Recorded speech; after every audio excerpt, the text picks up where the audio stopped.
Hey everyone, today we're going to consider which of the survivors is the leader of the rest, also how the leader has changed throughout the years, from 2016 to 2022.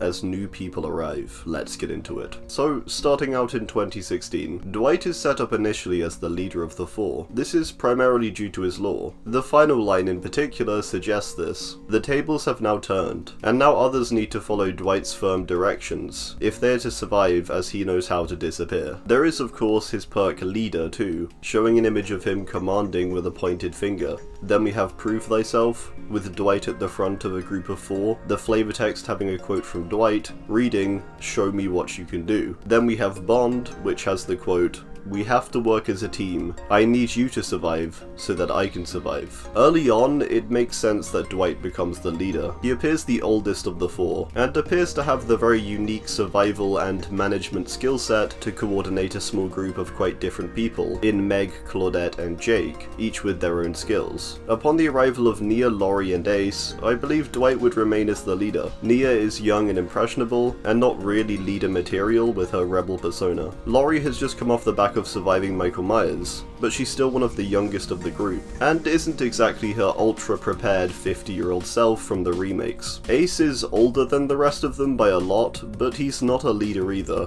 He cares for his own interests mainly, and although having valuable skills, his strategy hinges mainly on luck. The first change to leader therefore, I believe would be Bill, with him arriving in March 2017. This is quite a straightforward one. Bill is by far the oldest, he's got experience, he's physically capable, and he's proven himself good at coordination and strategy in Left 4 Dead. He's also proven that he's a team player, and prepared to sacrifice himself if he needs to, for the survival of others. He's like the perfect leader for this group of largely young and inexperienced characters. The next arrivals are Feng, David, and Quentin. Feng, I would argue, would be the most likely to step in as a leader figure, although I think with Bill's far greater experience, any claim she may make to her leadership wouldn't be supported too much. Although I do still believe her arrival and enthusiasm for this new game she is now playing would lead her to develop many good strategies, which she could advise Bill with. David is a strong guy and proves he cares for others with his altruistic perks, but he's also extremely reckless, and his main strategy is just to punch his way out of situations. Quentin, a bit like Laurie, did survive Freddy and even kill him. Kill in quotation marks. However, he's still very young, and this one-off scenario doesn't mean he would even know how to lead or coordinate what is now a large team of survivors. The person I believe Bill may pass his leadership onto upon his arrival is Detective Tapp, in January 2018. Tapp is also very experienced, and shares many of the same traits as Bill, and he's also a little bit younger. I bet Bill would get tired eventually, and probably wouldn't want to lead forever. So when someone arrives that he likely respects, and would feel comfortable passing his leadership onto, he probably would. The main argument against Tapp's leadership would be that he kinda spiraled out of control trying to hunt Jigsaw, and his obsession led to the death of his partner, and also the guy in his tome lore, and ultimately his own death. However, in the lore we can see a very distinct change of heart with Tapp. The end of his lore reads, "He let the rage and guilt consume him, and closed his eyes for the final time. Beneath him, the concrete floor softened. He dug his fingers into the ground, feeling dirt and leaves. Where his chest had been wet with blood, the shirt was now dry, and the pain had gone. His eyes opened onto a darkened sky, and the jagged, searching fingers of branches. Screams echoed through the forest, and a new determination filled him. His mind was clear for the first time in months. Victims needed to be avenged, killers thwarted. He didn't know what this place was, but he was still a cop, and he always would be. He had a job to do." To me, that sounds like a pretty good new leader, who now has his priorities set on the right things. Now, here's where I think the whole leadership would go a bit crazy, as we get a string of good possible leaders for the survivors. First off, Kate Denson in June 2018. Kate is an incredibly hopeful person, capable of uniting and connecting to anyone. In her Benedict Baker quotes, she's described as a person who illuminates this cold and grey place. Further, her warm smile greeted any that joined her at the campfire, and just for a moment, they were able to forget which realm they inhabited. Finally, I got the feeling that to cross her would be a mistake. To remain so positive and upbeat in such a place would require a will of iron. Basically, she's super nice, can connect with everyone, and she's extremely tough. I could imagine therefore that the string of older, more experienced leaders could shift to a younger but inspiring leader in Kate. In September 2018 though, we get Adam Francis, who I also believe would be a really good leader. Adam takes good elements from both the older, experienced leaders and the younger but more inspiring ones. Adam has overcome many hardships through his life and has become a well-educated, level-headed teacher who is well respected by his students in Japan. Before he enters the realm, he even throws himself in the way of danger to save a girl during a train derailment, showing his altruism and care for the protection of others. Many of his students are probably similar ages to many of the younger characters in the realm, making his protection all the more likely. He's not as musical as Kate, but I do think he would be a solid and well-rounded leader. We then have Jeff come to the realm, who seems like a nice guy and pretty tough, but again isn't leader material. He's a fairly quiet, reserved guy, and doesn't even seem like the type to want any leadership.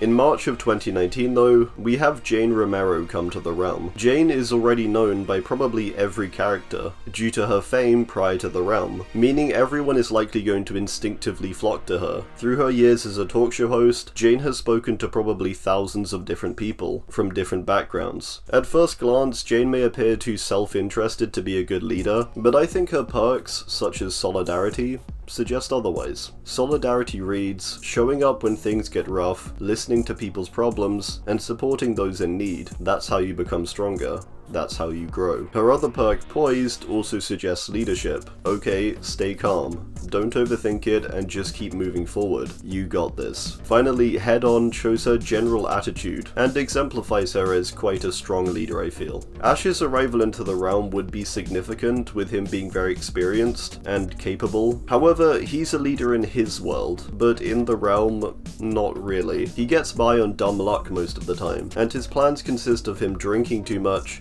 and driving into the center of danger with his chainsaw, so yeah. Nancy and Steve, again, both capable, but I think they're similar situations to Laurie and Quentin. Proven, sure, but in a very unique way, and they don't exactly know how to apply this experience more broadly. The next leader to arrive, I think, would be Yui Kimura in December 2019. Yui is quite similar to Adam in her qualities. She's tough, proven, and she cares for others. The difference she has, I feel, is that people almost actively seem to seek her out, a bit like Kate. People may even know of her, a bit like Jane, due to her racing fame. With Yui's arrival, I think she would appear as a pretty natural leader. Further, Yui is already known to coordinate large groups of people, with her gang, the Sakura 7, said to grow beyond the 7 members, meaning the survivor roster is probably pretty manageable for her, despite its now large size, with 20 people. We know that Yui has a good balance of wanting to win, but also to do it with friends supporting you, and you supporting them in return. That's kind of perfect when applied to the trials. We even see her help out one of her rivals in the middle of a race. She isn't stubborn in that way, so even if she didn't get along with everyone, she'd be a reliable team player and leader regardless, which people would respect. We then have Zarina, who would be a great addition to the team, although not a leader, I would say. She's a good person, but she's also more of an independent worker. Cheryl is also proven and powerful, but she's still young and fairly inexperienced in a larger sense. Her magical power would definitely inspire hope, and her power over the entity, but I don't think she's leader material. Felix is a pretty good pick for a new leader, with his prior knowledge of the entity. However, he is incredibly hung up over the loss of his father still, and also leaving behind his unborn son. A good advisor, I think, but he's not quite sure enough to seem like a leader. The final leader I believe the survivors have had and currently have is Élodie Rakoto, after her arrival in December 2020. Élodie fulfills pretty much everything needed for a leader. She makes connections with like-minded people from a very young age,